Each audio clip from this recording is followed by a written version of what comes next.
like when you were 17, like there's something very glamorous about this lifestyle for a lot of girls, right? Yeah.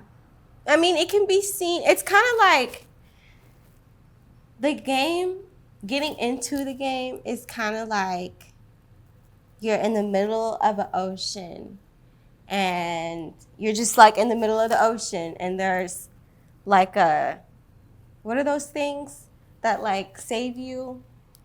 Like a raft? What is it called? Or the lifesaver, whatever you call it. Yeah, Life it's preserver. like one of those. That's the game. That symbolizes the game. And you're already in the middle of the ocean. So you're already like down bad. And which is your analogy for poverty. Yeah, you just go to the lifeboat or the, you know what I'm talking The about. lifesaver, yeah. And then you find your way to land. But there's something, a lot of the girls find it glamorous. Right. Yeah. I mean, when you first get into it, you do. And some girls who like aren't in the lifestyle, it can be seen as glamorous.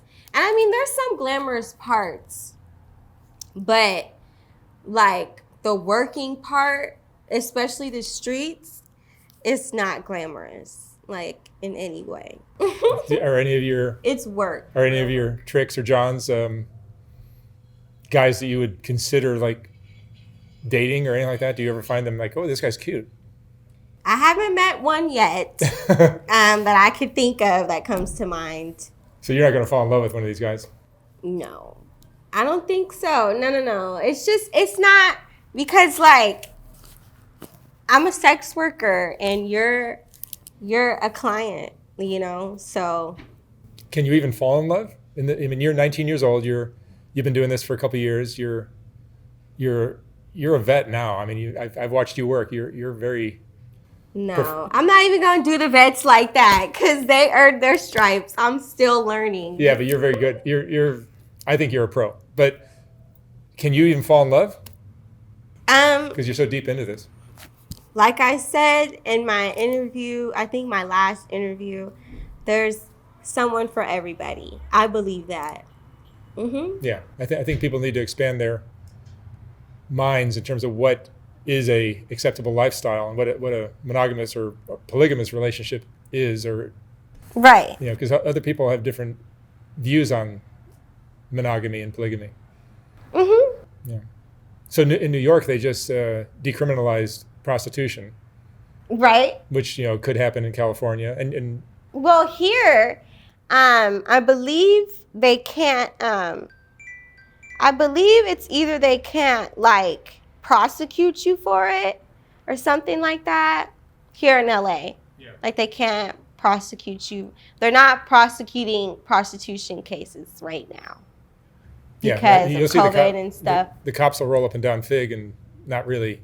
Yeah. They know what's going on, obviously, but they're not. I mean, I haven't gotten arrested since May, so I have no idea. But yeah. So you're looking to move, is that right? Yeah, I'm moving to Vegas. I'm very excited. I'm really excited to leave LA. I'm so sick of LA. I'm like at my wit's end with LA. Yeah, I went to Vegas with you on that that little documentary we shot. Yeah. I didn't use that footage, but I saw you working in Vegas, and you just seemed to be very happy there. I was. And I see so much more potential for what you do there. Yeah. People are there to party and spend money. Which is perfect, you know, for a hoe, because I like it because you're just walking around the strip and the casinos, talking to guys, making money, going back down to the strip. You know, like, it's funner, it's safer, which is important. Yeah, Fig seems just a I haven't worked Fig in a while because I've had some issues with the pimps. Like, they won't leave you alone. Yeah, especially because, like, some of them know who I am. There was one that had me when I was a minor. I was, like, 17. And I was only with him for, like, a day or two. I think, like, maybe, just a day. And I left him, and he saw me again, and he recognized me, and he was like chasing me like down the track. I went to another track, and he was on that track chasing me on, like, he was literally chasing me until I caught a date. And after that, I was like, I'm not gonna go, because situations like that have happened before. But he was like a gangbanger, and he was like threatening to like kidnap me and stuff. So I was like, yeah, I'm cool. That's where things get scary. Yeah, because Figueroa is like right next to Hoover, which is like gangbang the fuck out, Yeah. you know? Yeah, that's what's really changed with pimps. And that's what's confusing. People see a pimp, and I'm calling everyone a pimp, but as you explained in one of your earlier interviews, Yeah. you call them hoe hustlers. Yeah, like 90% of these men out here who are claiming to be pimps are not pimps. Like, they've never been laced, they've never been seasoned, none of that, ever. They're just gang members who figured out how to... They're just copy and paste. Mm-hmm. They figured out how to make money off these girls. Yeah, hoe hustling. Yeah, because I think a real pimp, you know, think Kenny Red or Bishop Don Magic Juan, know how to play the game and do it in a way where the women are happy and everyone's taken care of. Yeah, I mean, your job should be to make that girl better, period. Yeah, that's the underlying theme of the whole thing. Yeah. That like, people get all upset with me because, like, oh, you're supporting these pimps. But I'm not supporting the ones we're talking about, the gang member hoe hustlers who use drugs and violence and threats and all that kind of stuff to get the girls to do work what for they them. want. Yeah. Mm-hmm. I'm talking about some of the other ones that are more respected, and those girls aren't forced into anything. Right. It's all by choice. Yeah. I mean, it's got to be difficult when you pick up a guy who's like obese, you know, heavy, overweight. Yeah, I went on a date with the guy that was like just like that. He was just as you described. I went on a date like that yesterday, and he was fat as fuck, like extremely fat. And smelled? And he smelled too. And it was a blowjob too, so it was even worse because I had to be down there, you know. I had to be down there. But I just kind of just like, I just don't breathe, I guess. I kind of just don't breathe. And I usually can finish pretty fast, so yeah. Yeah, it's got to be a tough thing to be. Yeah, I mean, you kind of just like, I don't see it as me like giving somebody head. Like, you know, I don't even put like an effort as I would if it was with somebody that I liked and I was like really sucking their dick, you know? It's like, I'm just like going through the motions, you know? It's kind of like I'm a robot on my dates. Yeah. Do you ever get like famous or celebrity clients? I mean, I actually did. Last month, like at the end of the month, I was on the track. Don't name any names. And yeah, I'm not gonna do that. But I was on the track and it was super slow, so I went to go sit in my car because it was freezing and I wanted to take a little break, and I posted an ad to like make the time go by a little bit.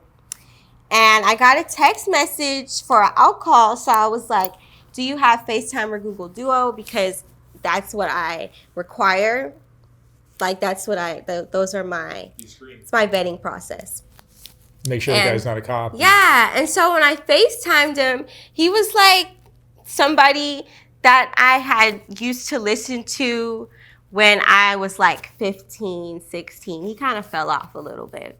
But he's still famous. Musician. Yeah, yeah. And he was like, yeah, I want a date. I want alcohol. And I was like, okay. I mean, but it was regular. Like, I got more money off of like regular white guy tricks, you know, the best ones, than this guy. But I mean, it was a nice experience, you know, like I had fun. Yeah. And then I seen him again the next day because he wanted to see me again. But Yeah. Is the sex ever enjoyable? It sounds like it is. No. No? No. No. But if it was somebody you care for, it would be a very different story. Yeah, I mean, like, when I have sex with, like people that, like, I care about, like, people that I'm with, then, yeah, like, there's passion. But when I'm at work, you gotta, you gotta I don't know the word. You know what I mean? Differentiate. Yes. You got to do that when you're at work. Because, you just got to.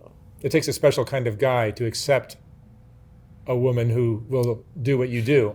Yeah. Most guys would have a hard time. Most guys would be like, you're a whore and you ain't shit. I dealt with that when I was younger. Mm-hmm. Yeah, I'm too much of a square to deal with that. Yeah. I mean,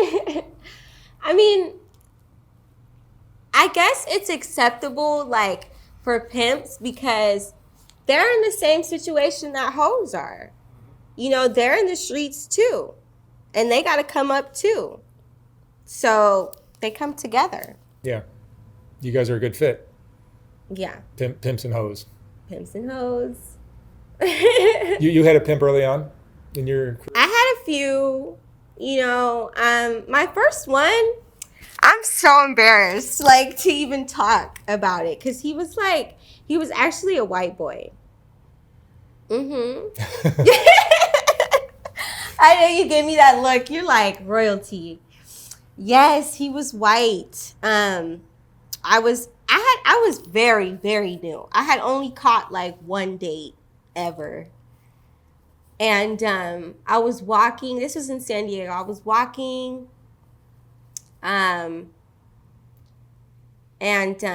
he was just, he like pulled over and we started talking. And I was like, oh yeah, I want to start trapping and stuff. And he was like, oh, I could teach you how to do it. But meanwhile, this guy is like a whole square. He was like a white guy that was like black. You know what I mean? He like grew up in the hood and stuff. So he was like white on the outside, black on the inside.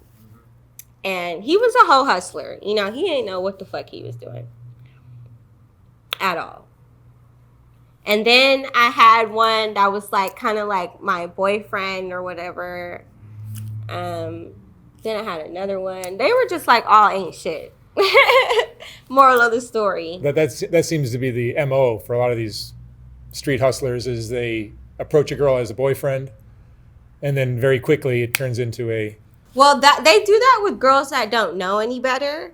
Like, you can't just go up to, like, a real hoe and be like, oh, yeah, I'm going to be your boyfriend. She's going to be like, nigga, I'm not looking for a boyfriend. Like, I'll pass. But I was young and I didn't know. And, like, I was very against the idea of, like, having, like, just a straight up pimp. Because I was like, why would I give my money to you? I didn't understand on why a bitch would do that. So, is there any reason that a girl would have a pimp, a respectable pimp that? Well, 9 times out of 10, hoes are not. We're not business oriented, and we're not. How do I say it? Good with money. Yeah, we're not good with money. In fact, I think a lot of them are very bad with money. Yeah. Very bad. Because you always think, like, I could go out and make some more. Like, a bitch will make, like, a really nice trap and spend that whole shit. And be like, oh, yeah, I'll go make the same amount tomorrow. But what if you don't make anything tomorrow? Or what if it's slow out there? Or what if you don't make as much as you did yesterday? And I guess a pimp, they help you with that money managing. And then they make you better, the right ones. Make sure you're dressed the way you should be. Right. Taken care of, hair, nails, all that stuff. Teach you how to be professional. Mm-hmm. And in Vegas, you'll be working the casinos and the Strip? Yeah. It's a little bit difficult for me because I'm only 19. basically really have to be 21. Oh, wow. But I'm over 18, obviously, so I can still work it, but I can't like sit at the bars and shit. That's right. And I can't sit at the slots for too long, or they'll card me, and then they'll be like, you can't. What about strip clubs or brothels or stuff like that?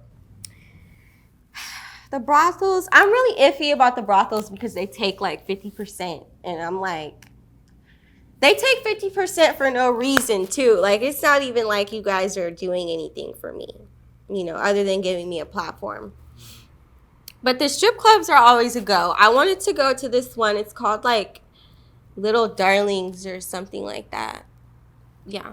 This is in Vegas. Mm-hmm. Yeah. And what about things like you started an OnlyFans, as we saw in that last video? And yeah, my OnlyFans, it's going okay. Yeah. You get out of it what you put into it, probably. Mm-hmm. Yeah, I haven't really been.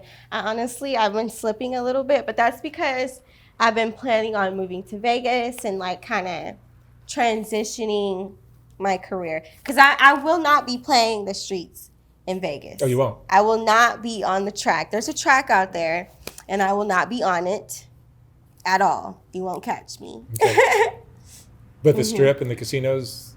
Yeah, I'll be on the strip in the casinos and in the club. Yeah. No, I saw how you were able to connect with guys that were just walking down the street, and all of a sudden you're like, yeah. Within minutes, they're like, all of a sudden, he's got his arm around you, and you guys are walking down the strip, and you're going into his casino. I was like, wow, that was quick. That whole thing happened. Mm-hmm. And it was just a stranger you just met. Yeah. Very interesting. Yeah. I guess everybody's ready for fun there.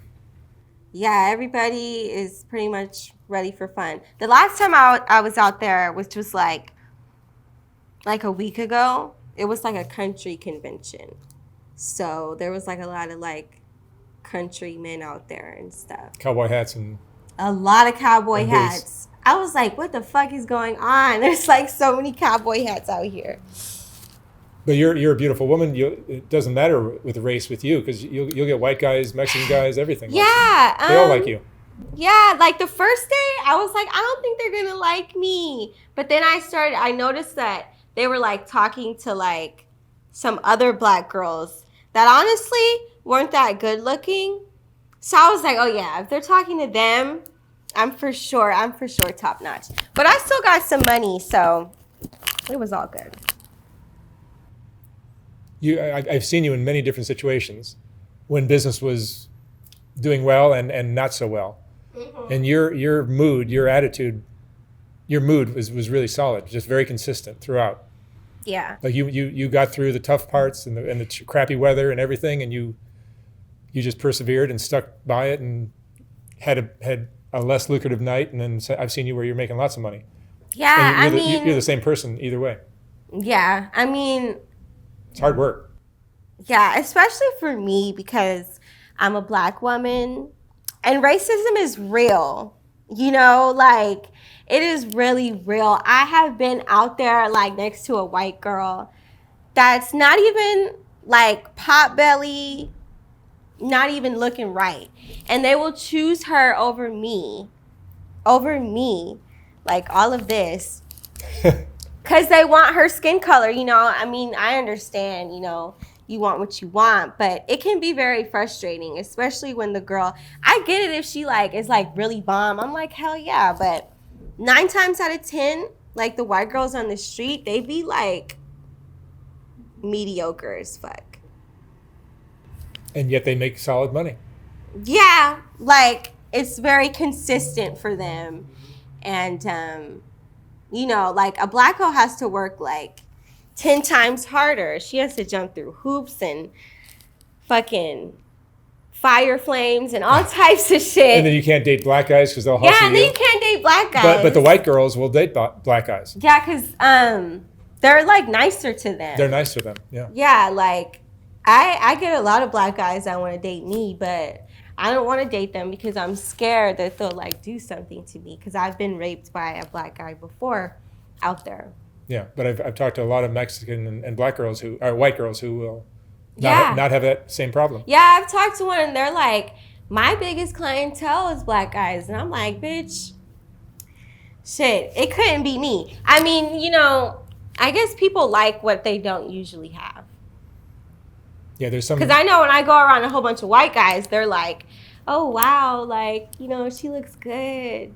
And sometimes they'll choose me, like, majority of the time, really, they'll choose me over the white girl. Because she's white and they're white. And they're like, I get that all the time. I could get that at home. You know?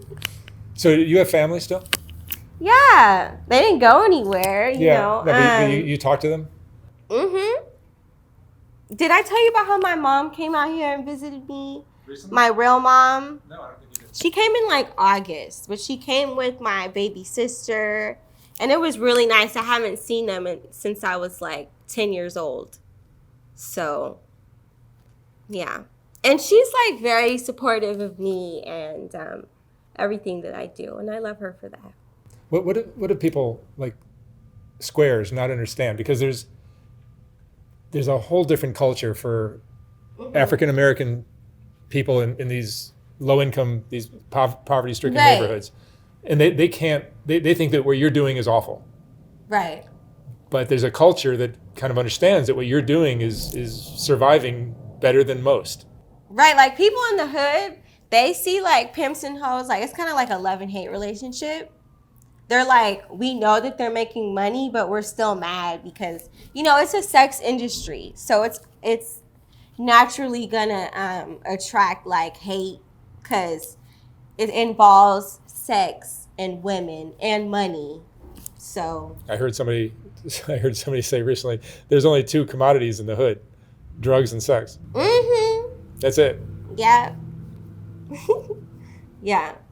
But that's what I think a lot of squares don't understand is they'll look at a pimp and a hoe and just be like, that's just awful, and you know that's the most evil, terrible thing ever.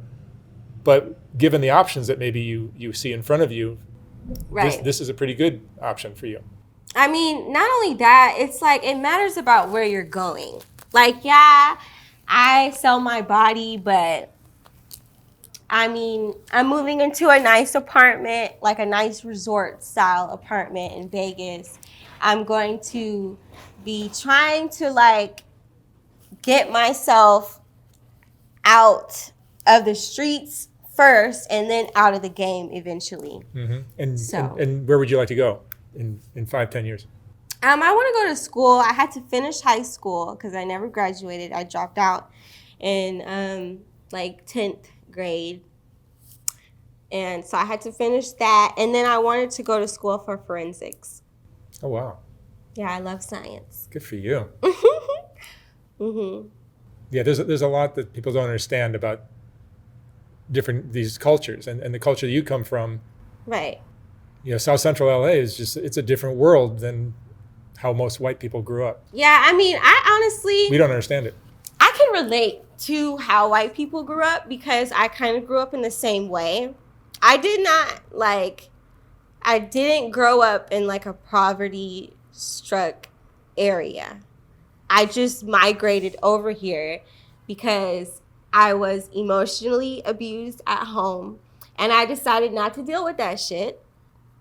And I kind of just got led over here through like boyfriends and shit. And was there sexual abuse in your childhood?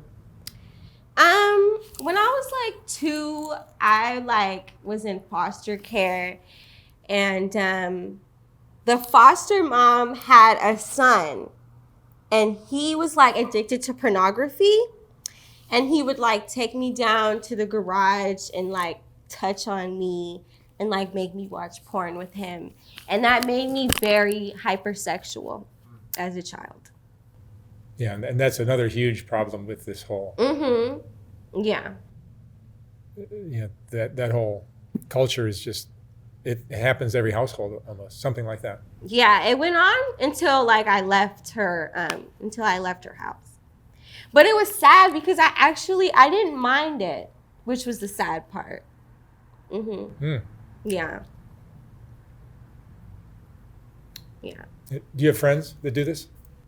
I don't have any friends. I mean, I have like a couple of HPs, but I haven't talked to them in a really long time because I don't be on Fig anymore. Whole partner? Yeah, I have a couple of hoe partners, but I don't really talk to them like that because, I like to keep it professional.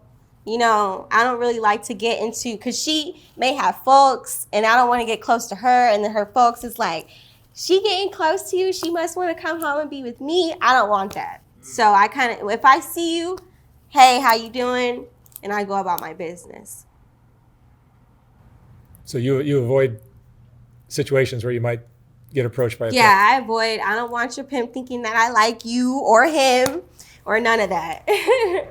So your basic overview opinion of a real pimp, not a street hustler, is that they're kind of an okay thing to have? I mean, they're a great thing to have. I mean, that's a hoe's man. That's her man. Helps you manage your money. Mm-hmm. Helps keep you together. Helps keep you on track. Yeah, but you don't even really think about that when you're with them. It's really just your man. They handle a lot of that shit. Mm-hmm.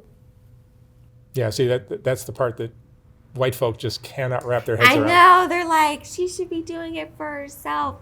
And it's or you shouldn't be doing it, period. Yeah. I mean, I get that.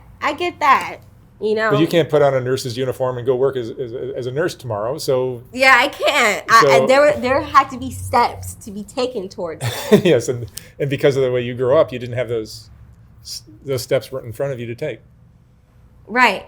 Mm-hmm. But maybe you can get there by doing this and saving your money and building some kind of nest egg that you can jump to another career. Right. I mean, you use the money that you make in this game to invest in something that will get you out the game. And you are saving money. Right. Because if you just keep making money and spending money and making money and spending money, you're just going to stay in the game. You have to invest in something. You have to. Or you're just going to be here. I do not want to be a hoe when I'm 30 years old, let alone 25. I'm dead ass serious. I don't want that for myself. Yeah, you're very different than most of the girls, I think. Yeah, I mean, I'm already been in the game for 3 years. I don't feel a need for it to go over 5, What have you learned from your 3 years of doing this? I've learned a lot. Where do you want me to start? Well, you're a very intelligent girl, so I would think your thoughts on the kind of things you've learned about men, about security, about life, about making your dreams come true, about all these things. There's probably something that's worthwhile. I guess the most important thing that I've learned is to embody just being feminine, because I can walk anywhere and it's I still get attention. I have hoe appeal, I have trick appeal. Yeah, you sure do. And I guess that is something that I'll always know how to use to my advantage. Because I work streets that aren't even tracked sometimes. And I do well there. You get hit on. Mm-hmm. They be like, what's going on? And you'll turn a date at a shopping mall or whatever. Yeah. Gas stations. There's tricks at every single gas station. Really? Yes. When you go to pump gas. There is one there. I promise you. He's looking at you. Mm-hmm. You just got to strike up a conversation. And negotiate, and then you guys will go off to a car date or a hotel, motel? Usually a car date. If I'm out, just in a random area, I'll just be walking around, going up to people at the pumps. I might ask them to go buy me something out the store or something, just to see if they're generous first, and then I'll lead up to that. Mm-hmm. And you got yourself off of crystal meth, which was... Yes, I did. And the other day, yesterday, I actually, I was down, and this guy pulled up, and he was literally smoking out of his pookie. in that moment. And he was like, do you want to smoke a bowl? And I was like, no. And I said it with so much confidence. And I had not a single lick of temptation. And I was so proud of myself. You should be. Very proud of myself. Mm-hmm. The weight is taking a very long time to come back. But I'm waiting on it. You look just fine. Thank you. What advice would you give to a square woman, a girl that's not playing this in the game, about attractiveness and relationships with men? Yeah, I feel like if you're a woman in general, you could still make a bag from a man. Like, you do not have to be like a full-blown hoe. Because I did it when I was a square. You know, I didn't have the game and the tools that I have now, so I didn't get as much. But just always know that, like, just to embody you being a female, like, you literally are the most sought out, I guess, not an object, but you know what I mean, in the world. When you're dressing, you're dressed beautifully right now, from head to toe, and are you dressing in terms of what a man might respond to, or what you feel comfortable with and what you feel good about? Or both? A little bit of both. I personally really like this outfit. I think it's really cute. Join the club. Yeah, I think it's really cute. And I mean, guys seem to like it too. So yes, not much to not like. Yeah. Well, I think you're remarkable. Your personality, your strength, your determination to rise out of the situation you're in is remarkable, and you deserve everything good that's going to happen to you. Thank you, Mark. Royalty, thank you so much. Good luck in Vegas. Thanks. Hope great things happen for you there. Thank you. Thank you very much. Okay.